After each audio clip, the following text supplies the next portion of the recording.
Good. It's good. You should eat. You need food. Big thanks to Amos for filling in last week. It was great. He was awesome. It's good to know. We have just solidified peanut butter in a bar. That's why it was $2.50. Like it's literally just a bar of peanut butter, not. It's like peanut butter flavored bar.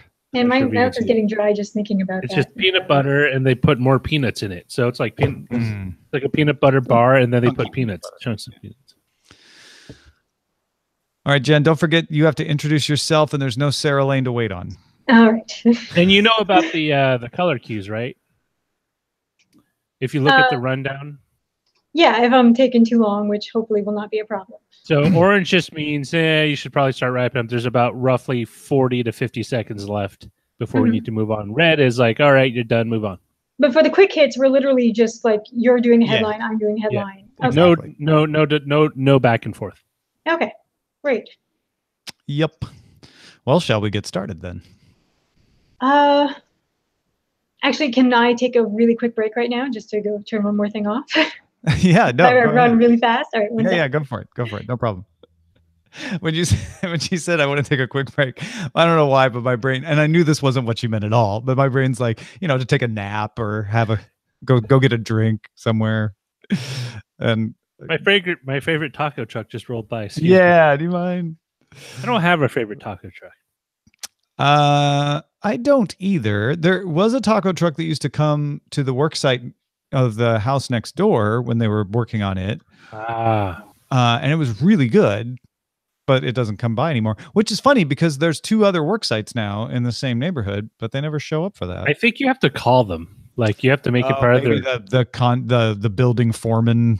Yeah. Like, hey, said, come by and I'll let my guys out to go eat, get your tacos. I've been wondering, I know this is weird off topic food, but I've been wondering about like some places out in central and East LA where they have the little stands that pop up like in the parking lots. Mm-hmm. I've been tempted to go by when I drive by. Yeah, you probably should. It looks pretty good. They have one of those in front of the Japanese grocery store over here, where they have the big cylinder of meat. The cylinder of meat. Yeah, it kind of looks like Hero meat, but it's for tacos. Oh, yes. Probably bought by the Lebanese immigrants. All righty. All right, Everything good? Well, so the Destiny 2 expansion launched today, and my PS4 was like, I'm going to update. Like, no, not right now. I do not need you to grab 50 gigs of data right in the middle of this. Destiny. Okay. Thank you for doing that. I appreciate that. All right. Here we go. Thanks to everyone who supports Daily Tech News Show directly. To find out more and get some perks, head to dailytechnewsshow.com/support. This is the Daily Tech News for Tuesday, September 4th, 2018 in Los Angeles. I'm Tom Merritt. I'm Jenn Cutter. And from the edges of the LA Empire, and now actually I was already a dad. Get through it. My name is Roger. I'm the producer of the show. Sarah Lane is not here today. She's off, but she will be back tomorrow. We're very happy to have Jen with us, filling in. Right, it's great to have Roger back too. And thanks to Amos for filling in last week. Real quickly, Roger, how's the new baby? It's alive. That's Good start. Okay, no, that's a very positive thing to have happen. I know they really don't do much at this point other than be alive. She's healthy. She's good. Yeah, that's good. All right, let's start with a few tech things you should know.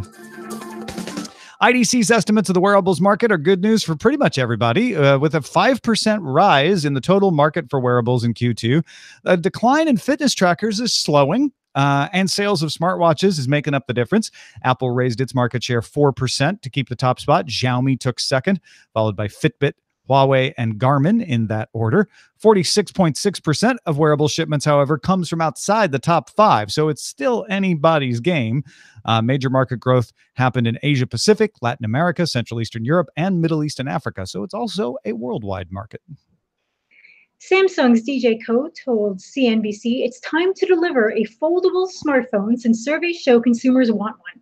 Coase said development was complicated but nearly concluded and implied an announcement might happen at the Samsung Developer Conference in November in San Francisco. So yes, those pictures aren't fake. Amazon has launched a version of its site in Hindi. Indian shoppers can switch between English and Hindi. Those are the two official languages of India. You go to the top left menu of the mobile site or the Android app. There's no word on when or if it's coming to iOS or the desktop. Around 44% of people in India speak Hindi, and the New York Times sources say Amazon's also planning rollouts in Bengali, Tamil, Kannada, and Telugu. Microsoft is rolling out a refreshed Outlook as part of the coming soon feature in Outlook for Windows and an opt-in feature for the web version of Outlook. The updates include revamped UI that's more consistent with other Office apps, intelligent highlights, visual changes, and will come to the monthly channel and targeted release programs first. New looks so necessary. So many things. Yeah, let's talk a little more about a new look that Google has got going on. Google launched Chrome 69. Cross platforms, Windows, Mac, Linux, Android, iOS, they all got it. The design has rounded shapes, a new color palette, simplified prompts and menus and tabs that make icons easier to see. That's a huge help for me in preparing for this show. The address bar, or as Google calls it, the Omni box, can now give you answers to questions without needing to open a page. So if you're asking about an event or what the weather is or translations, you'll just get a little card pop up with the answer. There's also a more accurate autofill for addresses and the like. Chrome's password manager now tries to make you choose unique passwords for each site. And sites with HTTPS no longer show secure as a way of trying to make you realize that secure should be the default. They are going to start labeling HTTP sites as not secure as this rolls along. Have you gotten the new update yet? You can kind of force it to happen, or it may kind of roll out over the next day or two. I tried to force it this morning. I've still got the old school look here. There was one feature I want that they didn't talk about. I want a way to not autoplay GIFs everywhere. Oh yeah. That's like the one thing I want. Like all this other stuff is great and cool, even though I'm not huge on rounded edges, but I know everyone's doing it. I got it this morning on my laptop that I prepped the show on, and I like you was like, I don't know if I want a big design change. It's subtle. It's really subtle. It basically just takes away the sort of V shape of the tabs, and the tabs are now just right next to each other, except for the active tab, which has that nice like chamfered edge looking thing. But the icons definitely do pop out better now in this new design. So I do like it for that. The rest of it is all stuff I expected, and I'm sure will come in handy. I did not try out the Omni box asking questions. I'm a little skeptical because usually the top thing that comes up on Google when I ask questions is only actually what the answer I was looking for about 50% of the time these days. Yeah, and then that might also mess with people like me who I have it generally set to like Wiki or Merriam-Webster, depending on what I'm working on at the time. So yeah. Well, what else is going on? Let's see. The European Union has reached a preliminary agreement on rules to require streaming services to carry at least 30% European-made content in their libraries. Individual countries can mandate up to 40% and require a minimum of that amount be made in their specific country. Surcharges on subscription fees can also be levied to pay into national film funds. Netflix already does this in Germany, and a vote is expected to pass, and the rules become law in December. Companies will have 20 months from then to apply the rules. So I know Canada's CRTC is going through this same sort of deal where broadcasters have had requirements for locally originated programming for a long time. And this is the European Union saying we are absolutely going to apply this to streaming companies. What's interesting is Netflix is already about at 30% as it is. It'll be interesting, though, to see, because France, Croatia, all the countries can make their own requirements, if that will cause problems. Because if, I don't know, if Croatia decides to make 40% requirement in Croatia be European and 90% of that has to be Croatian, that's going to change the flavor of the Netflix profile quite a bit.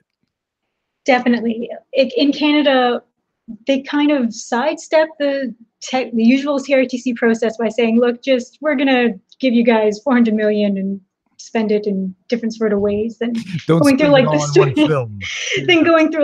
strict kind of way that the other broadcasters around here have to adhere by. So even though I think it's going to be especially messy in the European Union for a bit, I think 3 years from now, it's going to be fascinating to see the academic studies that come out to see how this has affected regional productions around the world. Because I believe strongly in these kind of initiatives to having these cultures represented in content. So you can see yourself, you can see your culture. And I love when these things get exported and I get to watch these tiny shows from other nations. So I'm kind of excited. There's an argument that you didn't need this because of the way Netflix is going, but I do agree with you that the variety of programming you get because of these sorts of initiatives is great. I mean, look at what Netflix has done already on its own with Japanese programs and Indian programs and German programs and Brazilian programs that we all have access to internationally and wouldn't have otherwise. I think that's the coolest thing about this is not only that it helps foster creativity within a market, but then because of the way Netflix does its business, it allows us to all to benefit from it worldwide. Coming out of the 5-country ministerial meeting last week, governments of the US, UK, Canada, Australia, and New Zealand issued a statement of principles on access to evidence and encryption. A lot of debate about what actually is meant by any of this. The statement maintains that privacy laws are needed to prevent arbitrary or unlawful interference, but that privacy is not absolute. Okay. The statement acknowledges that encryption may make access to information impossible, but such instances should be rare. The statement further calls that technology companies should voluntarily work to achieve lawful access, but doesn't explicitly call for backdoors. It's like every time you think it's either a good or a bad thing, there's a but that flips it on its head. They also say it's not a one-size-fits-all technology solution. If impediments to lawful access remain, the Five Eyes countries stated they may pursue technological, enforcement, legislative, or other measures to gain access. I don't know about you, Jen, but this whole thing struck me as we want to say a thing, but we also realize this is a really tough problem. So we're going to say all the things and not have any solutions. I think we're only really going to hear about this thing when somebody shows up at DEF CON and says, and here are all the back doors that have been there all along. Well, and what I will say about this statement is it does say, like, we don't mean back doors. We understand that privacy is important, but we want to have our cake and also have eaten it. Would somebody please solve that? Could you make it so that we will have eaten the cake, but it still sits on a plate in front of us? That's the problem we're trying to solve, technology, and we need your help. And we'll pass a law to make it that if you don't help us figure this out. Yeah, so I want a staircase that goes up and down, and I want it to connect at both ends. And it's, guys. Yeah, I mean, I will try to be positive and say the fact that they included all of the things that are true about privacy and backdoors in the statement, while still saying, but we want all of this other stuff, is in fact some sort of odd progress. I'll give them that. Yeah. All right, Microsoft has added another chapter to the long-running redesign of Skype. A long-running redesign of Skype. This time, removing the Snapchat-like highlights feature that was implemented last year. The redesign will instead focus on what people actually use Skype for, specifically voice calls, video calls, and messaging. The redesigned desktop app will move chats, calls, contacts, and notifications into the main upper left navigation panel. Yeah, this is really interesting because they're quickly backpedaling on something that proved unpopular with a large segment of its audience. They are definitely acting as if they were surprised that it was unpopular, which I think is becoming a more common thing as companies are able to listen more, but can't listen to everyone.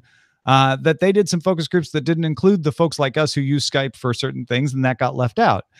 So hopefully this is going to improve that sort of listening. But I like what Microsoft's doing, saying what was really important about this change, honestly, was the code base. We're doing some Java, we're doing some React. It's going to be a shared code across mobile and desktop platforms so that we can implement things like end-to-end encryption easier because we can implement them in the shared code base and we don't have to redo it 5 times. That's all the important stuff. And the only thing that got attention was these Snapchat-like things that nobody liked. And so they're like, great, we'll get rid of those. That wasn't the important part of this new version of Skype anyway. Yeah, if they could fix the Skype for Business, then they'll have a lot, even more happier people. But that's kind of like a rebranded link, so that's a whole other Yeah, mess. well, and that's the idea is this Skype for Life, as it's called, is supposed to be the replacement for everything. And that obviously upset a lot of people who wanted to use the old Skype. They're not saying that you'll still be able to use the old Skype forever, but they are going to leave the old version of Skype operational until they've made the new version that has the shared code base feature complete, so that you won't lose any of those features, like being able to have multiple windows open when you want to have multiple chats and calls going on. A report in the New York Times shows revenue growing at traditional retailers. Revenue growing at brick and mortar retails. You heard me right. Consumers are spending more money in physical stores. Number of stores closing has slowed. Yes, we just had Toys R Us go belly up. But the number of those instances, the Borders of the world, that is finally slowing down. We've had fewer store closings to date than we did at the same date last year. The number of stores closing slowed has partially been attributed to stores like Target, Nordstrom, and Walmart working to make their in-store shopping easier and integrating it with a good online service. Target has a decent shopping service. Walmart has greatly improved its online shopping service.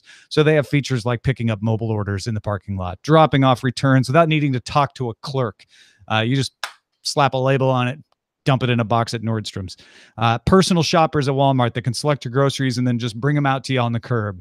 I love this story because it's one of the things that I have been thinking was going to happen for a long time. I just didn't know when, which was we're not going to lose all the stores. It's that the stores who figure out how to play in this new online world and leverage the advantage of a physical location are going to end up being even better as places to shop. And that seems to be what's happening. Yeah, a lot of this stuff I have not seen locally in Canada because a lot of these stores aren't here. But I have definitely spent more money in physical stores lately than I have online by an exponential amount. Now, my shopping starts online, but because these companies like Walmart, for example, have gotten so much better about their inventory tracking, I look for what I want. It tells me which stores around here have it, and then I just go and get it. There's no waiting. There's no shipping costs. I'm going to jump in here as someone who frequents both the online and brick and mortar marketplaces. I have to say the one thing that really turned things around for a lot of stores, at least that I patronize, is price matching. Best Buy, Fry's, a few others off the top of my head will go and say, hey, you can get this particular product, whether it's a hard drive or whatever. We will price match it if it is from Amazon.com. In other words, if it's being sold directly by Amazon and it's like, $199 instead of the normal price of $230, we will match that price. And I will go to the store and buy it because I want it now. I don't want to wait 2 days because I need, if my laptop's on the fritz or something, I need to fix it immediately. That's been a big part of Best Buy's turnaround. Was price matching, but the other part is making it pleasant to go to a store again. Up until the 2000s, the idea with retail was make people spend a lot of time in your store so they accidentally pick up other things they didn't know about. But that's an unpleasant situation for you as a consumer, which is why if you can go to Amazon and just have it sent to you, a lot of people are like, yeah, that's much better than having to navigate that gargantuan big box store over there. So Target is actually making smaller stores. They're making them easier to find the things you want. It's ending up, being one of those rare things these days, which is a positive effect of technology on the real world. Is there any, Jen, are there any other examples that you can think of that are Canadian specific besides, I know you mentioned Walmart, but are there other chains up there that are doing things like this that are interesting? I've mostly been using it. So like the 3 stores that I've been shopping at, mostly Costco, which has their like local and online things separate depending on what you need. Walmart, Canadian Tire, and Home Depot are like the ones that have great inventory tracking. It's like, I need this. And then also when you want to go to the store, here is the aisle and like bin number, you can find it. Oh, that's makes things so much faster. I can go in, it's a speed run. I go in, get exactly what I want, see how fast I can get out. Are Canadian Tire bucks a cryptocurrency yet, or has that not happened? You can get it all digital now, so you don't have to hoard these stacks of money. Step down the road, I guess. It's getting there. Folks, if you want to get all the tech headlines each day in about 5 minutes, be sure to subscribe to dailytechheadlines.com. Let's take a little deeper dive into one of these stories. The 2018 Asian Games finished up this weekend. They held eSports tournaments as a demonstration. Now, if you're not familiar with the Asian Games, they are an Olympic-style celebration. So Olympic-style physical sports, but they included esports this time as a demonstration. We've mentioned this before on the show. The hope is that esports will be a medal event in 4 years at the next Asian Games in China, and that maybe this will show that they should be considered for inclusion in the Olympics. Well, the president of the International Olympic Committee, Thomas Bach, was at the Asian Games and told the Associated Press, "We cannot have in the Olympic program a game which is promoting violence or discrimination. So-called killer games." I've never heard anyone call it killer games. All right, I get what he's talking about. They, from our point of view, are contradictory to the Olympic values and cannot therefore be accepted. Now, he did not specify which games he classifies as killer games. We'll get to that in a second. Don't forget, too, that Bach is a former gold medal fencer, which fencing based on sword fighting seems kind of violent. But he said, and I think this is fair, of course, every combat sport has its origins in a real fight amongst people, but sport is the civilized expression of this. If you have games where it's about killing somebody, this cannot be brought into line with our Olympic values. And some people are mocking him for that, but I think that's fair. Like, fencers don't get to stab each other. That's an important part of Olympic fencing, right? So the games that he was watching in the esports tournament at Asian Games that inspired him to say this about killer games were the following: Arena of Valor, Clash Royale, Hearthstone, League of Legends, Pro Evolution Soccer, and StarCraft 2. Most of those don't have killing, or certainly like not the kind of killing that he seems to be implying of, like, you know, shoot 'em up like Call of Duty type games. Yeah, like it wasn't Call of Duty, it wasn't Counter-Strike, which is a huge esport, which also gets bandied about as a potential Olympic thing, except for the whole terrorist, counter-terrorist, planting bombs thing. But yeah, I feel like he's reacting more to the Jacksonville tragedy than the actual content of half of the games there. That's an interesting point. They did acknowledge that. The folks who run the Asian Games said, you know, like, hey, we're very cognizant of this and expressed their sympathies. But they said, we think this is more of a violence and gun issue in the real world than it is a video game issue. That was the official Asian Games line on it. Yeah, it was a very smart response to that. For some other previous demonstration sports alongside, they've done Forza, the racing game, which makes sense. I always expect that at some point you'll see a fighting game in there, because you have like actual judo and karate competitions, and then where they actually kick people in the head versus the nobody gets kicked in the head except that, you know, you just see it happen on screen. Right. So I wonder like when they're going to get to that point, if that counts as part of the violence of the game, even though they get up next round and you can tell nobody died. Yeah, so the President Bach was speaking specifically of killer games. I'm assuming he doesn't mean judo. I'm assuming he also doesn't mean Pro Evolution Soccer. Yeah, I have to think that like the sport games are probably going to get a free pass. Same with racing. I do think it's really interesting what you just brought up. There's an argument back to him that says, look, people get concussions from boxing, from judo. It's dangerous. Wouldn't it be better if the Olympic sport of these games was a video game where no one could get hurt? I'm certain that people will be raising that argument. And then you also have situations like the NHL. So NHL players were not playing in the last Olympics, but NHL as an esports is gaining some traction and also is sponsored by the NHL now. Yeah. What happens if that gets popular enough to make it? Now, will that be allowed in, or will that be, again, a rights issue with the names? And you don't have the same insurance costs because no players are getting hurt in that sense. Like, you have actual other kind of player injuries, but they're not concussion based. They're not career ending in that same sense. Well, and there is a whole conversation to be had. Some folks in our chat room are having this conversation right now, but whether esports is in fact an Olympic sport, right?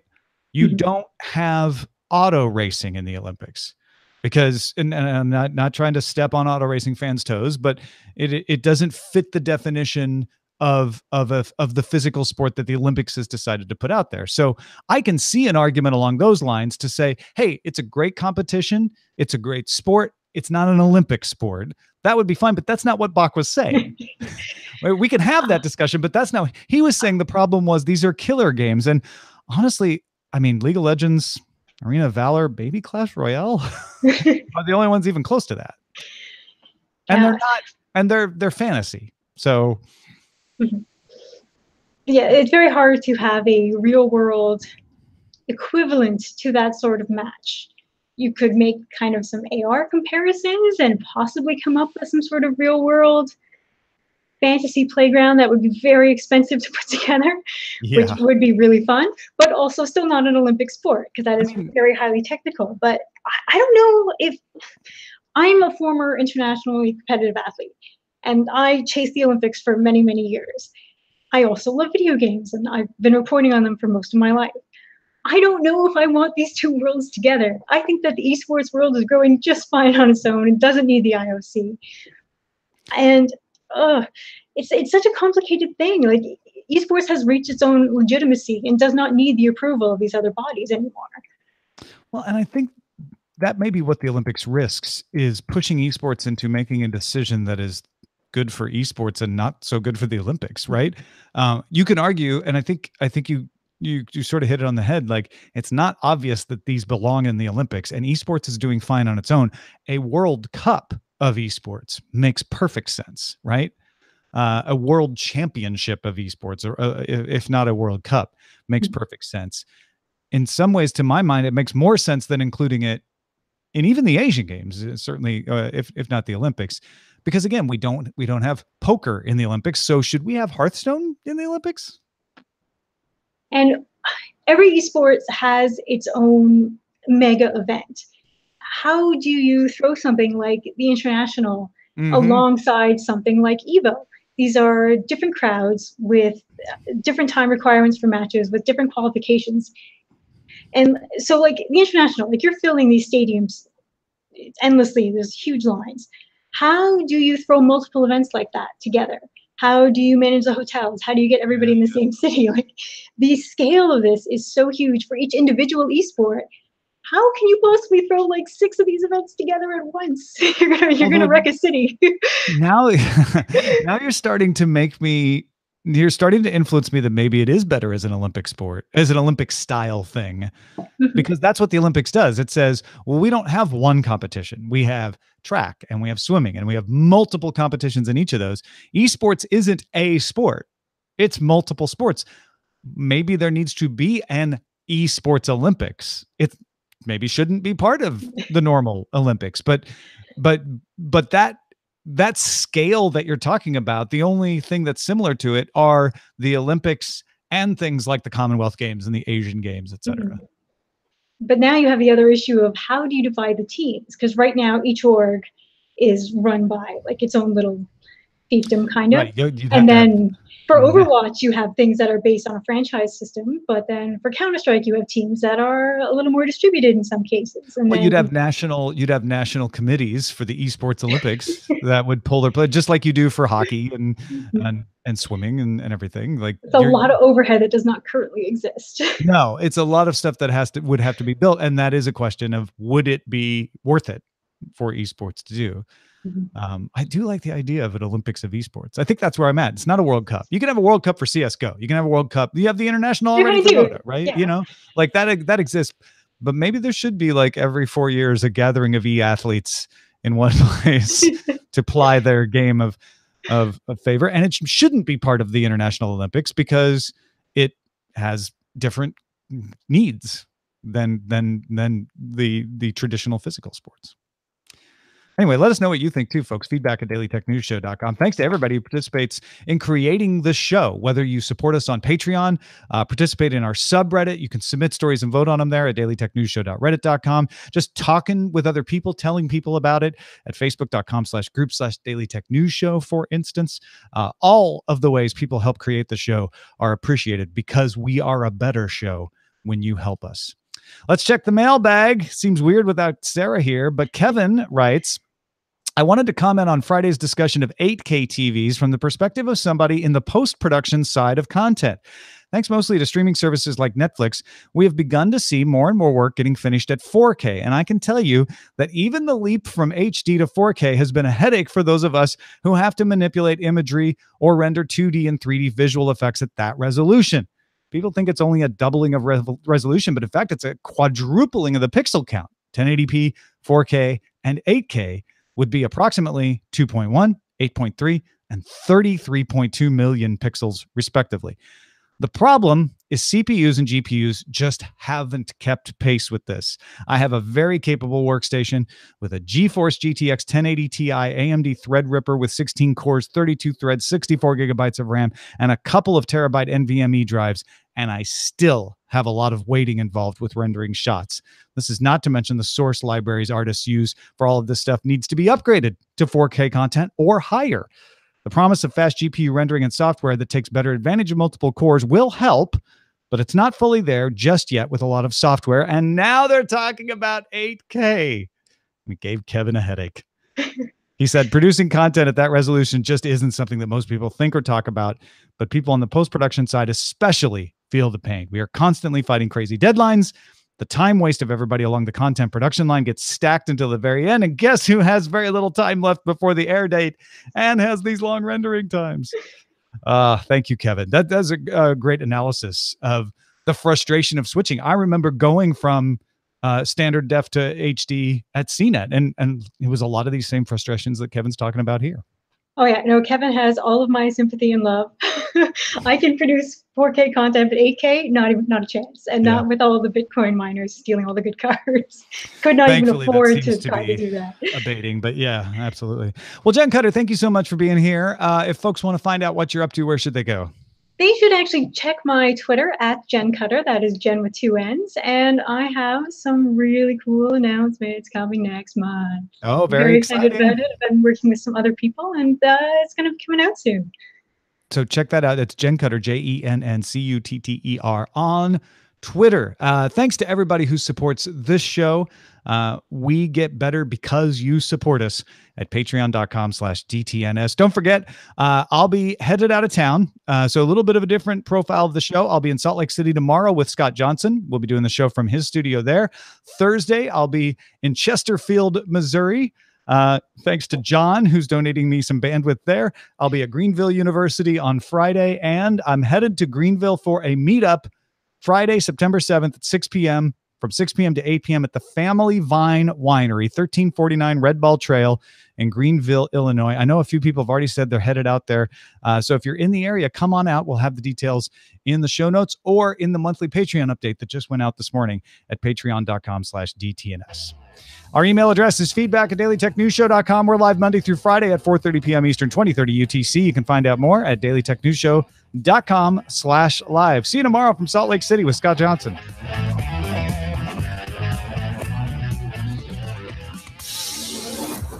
This show is part of the Frog Pants Network. Get more at frogpants.com. Diamond Club hopes you have enjoyed this program. All righty. 30 minutes on the dot. Wow. That is a lot of traveling you've got coming up. Yeah, I know. Like, didn't you just move? How are you doing all No, of I haven't moved yet. I was in Atlanta yesterday, Oh. and then I'm doing all this traveling this week. And then when I get back, I'm packing up and moving finally. Okay. I get it now. I get it. No, it's confusing. It's confusing for me, and it's my life. It's your life. The one you chose, or the one that chose you. Or did I? Yeah, something like that. What should we call this show, Roger? eOlympics, Battle eOlympics. Battle of the Thumbs. There's also eOlympics, and there's Bricks and Mortars Made Some Dough, as well as a backdoor by any other name.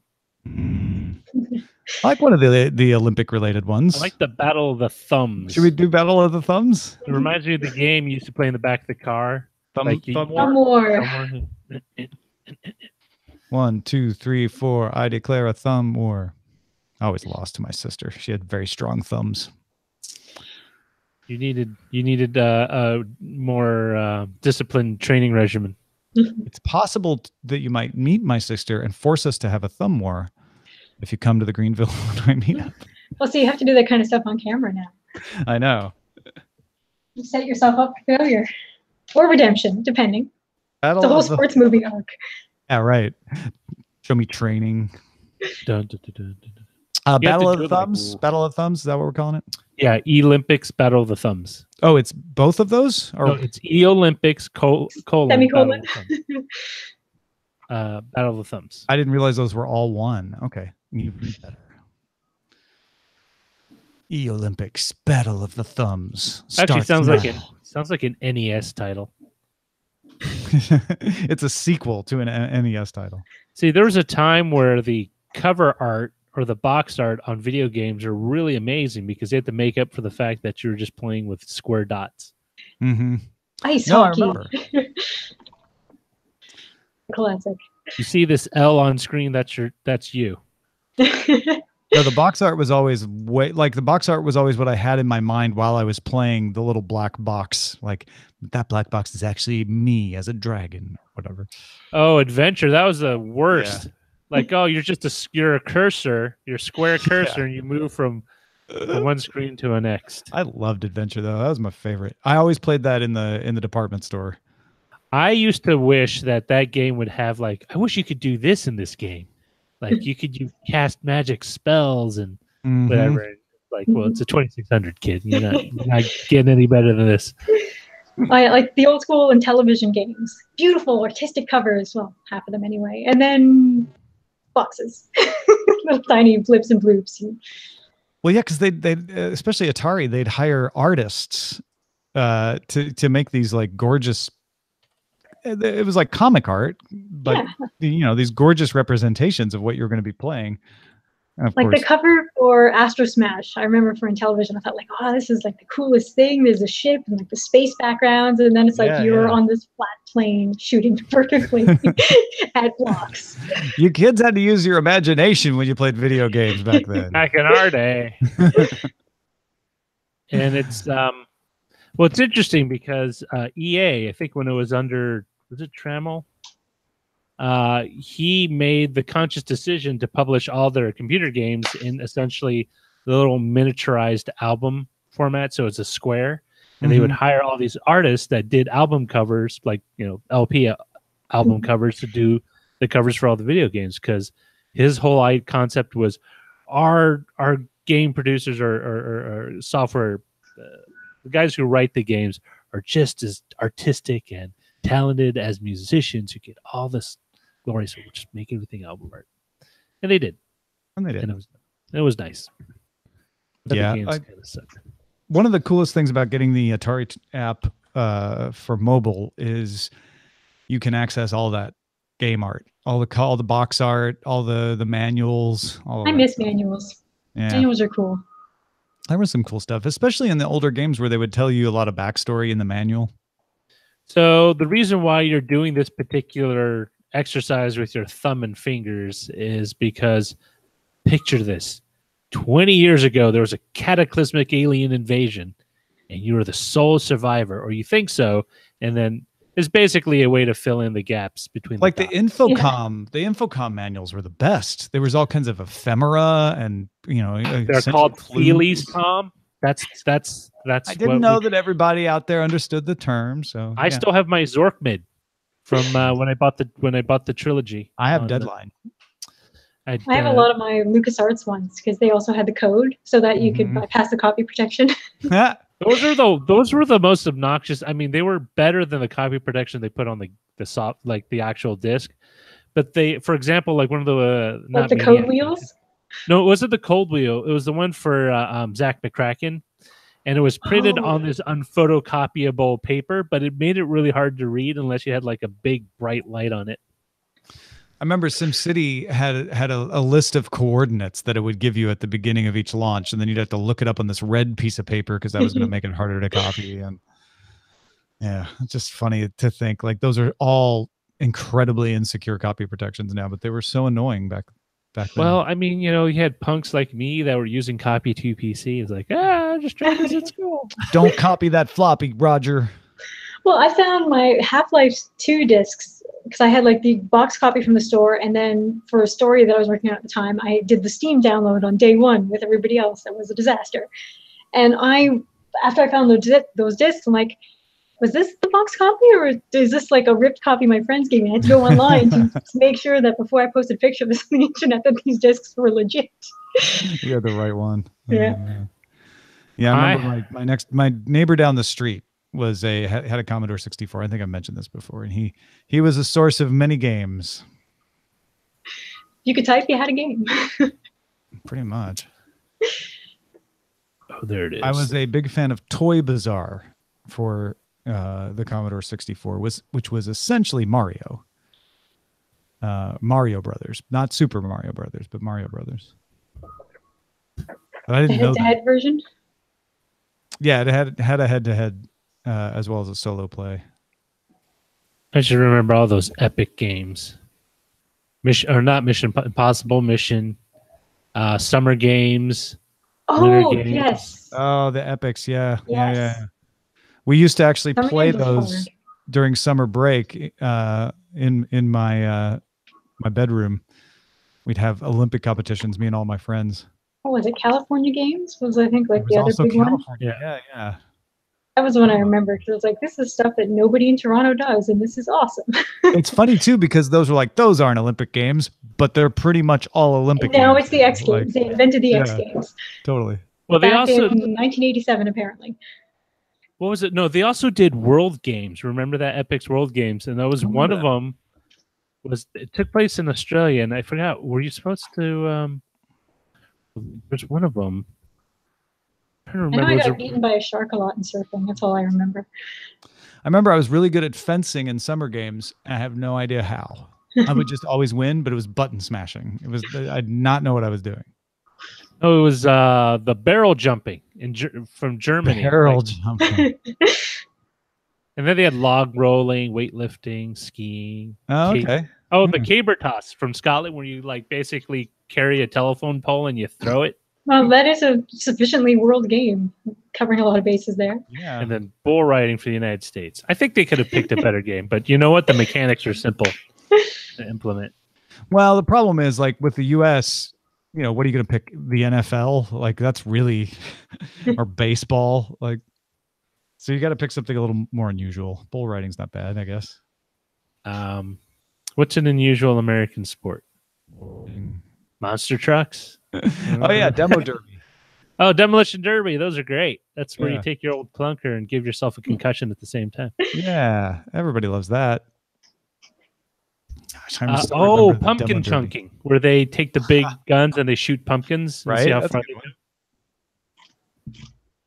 These are all North American sports, though. They cross the borders. It's true. You have rodeo up in Canada, right? Yes. Do you have Mostly in hamburgers? Calgary, but I'm told we do. Yes, we have hamburgers. All right. You've heard tell the tales. Well, like I don't follow the bull riding circuit, but occasionally I'll spy like like news from it. And I guess some of the top riders are from Brazil. Like Brazil, big player in that sport. I only hear about it when the Calgary Stampede is on. Makes I sense. hear about the Stampede and I think about chuck wagons, food, and chili. I'm hungry. Amos says manuals were the fries of the video game world. Something to satiate your hunger on the drive home from Blockbuster. Yeah, they used to really put a lot of effort into those manuals, and they would print them. So there would always be like 3 or 4 pages at the end that were blank because of the printing process, but they would always put notes. So you could write notes in it for some reason. Yeah. Like a cheat code. But if you had like a Game Genie, you didn't. Those things were great, by the way. Game Genie. Anyone who doesn't Genies know. are awesome. Yeah, before, like you would literally, you inserted it into the NES and then you would put the cartridge into it or no? I'm trying to remember. Yeah, you put the game in it first, and then you put it in the system. And then it would basically allow you to hex edit on the game itself, and you could get like things like extra lives and stuff. Pretty sweet. Nice. If you're really bad at games. I thought I had mine there, but it's in the other room. Now they just have cheat codes, God mode, or the It's all built console in. mode. Yeah, they just let like the devs had it anyway. They just left it in. Like, oh, just hit this key combo and type this. IDDQD. I kind of do that sometimes with first person shooters, especially if it's like a section where it's not fun and you just want to get through it. Like you just God mode, or actually generally I don't God mode. What I do is I get all the weapons that you normally don't get till the end, and I just shoot everything. Take that, disembodied demon head. So what do y'all think of Henry Cavill being cast as Geralt from The Witcher? Or Geralt? It's a little surprising, but he could probably do it. For me, I'm one of those people that has to see how he looks. Like I can't picture him now, but I want to see what he looks like in costume or character and see. Well, and don't forget, I believe I have this right, and I apologize if I'm mistaken. I think that Sapkowski, the author of the books, is involved in this. So these shows are going to be based on the books, whereas the video games were not. The video games licensed the books and the characters, but Sapkowski was like, "Yeah, I'm not interested. Do whatever you want." So there will be differences between the television series and the video games. I'm sure there'll be differences with the books too, but it'll be tied more closely to the books. I don't know if that makes much difference with Geralt, but I think people will be there mostly for the world and the attitude. yeah, totally. And the attitudes, I think, pretty much. Well, I say that, but I really haven't played the games. I don't know if it's that close or not. I've only read the books. I haven't read the books, and I've played the game for like a weekend. I don't know. I've never been into. It's really hard for me to get into fantasy games. It's an investment. There's a lot to do in those games. Like if they do a remastered version, I'll probably go back, which they might. But part of it that bugs me is that they're very tropey. I mean, that's one of the things about fantasy games is that you have a dragon, you got a wizard, sorcerer, you got some sort of like, inhuman, like whether it's an elf or a gnome or a troll or whatever, and so it just keeps popping up, and like it's always stuck in like the fifth, like the level of technology is always stuck in the 15th century. It's like no one's progressed beyond like muskets or flintlocks. You should read Jade City by Fonda Lee. It is a magic story set in a sort of loosely defined Asian-like world with cars and televisions and everything, but the magic power comes from jade. Okay. There's a few of those. Actually, one of the best ones I've actually read, believe it or not, was a comic book called Red Star. And the whole premise was that in this alternate reality.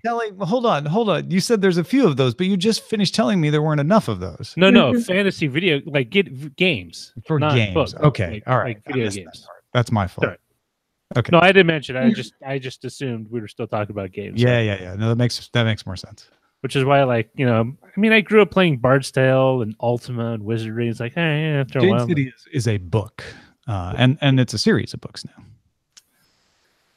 I'm trying to think of a game that does fantasy pretty well. Oh, wait, Shadowrun.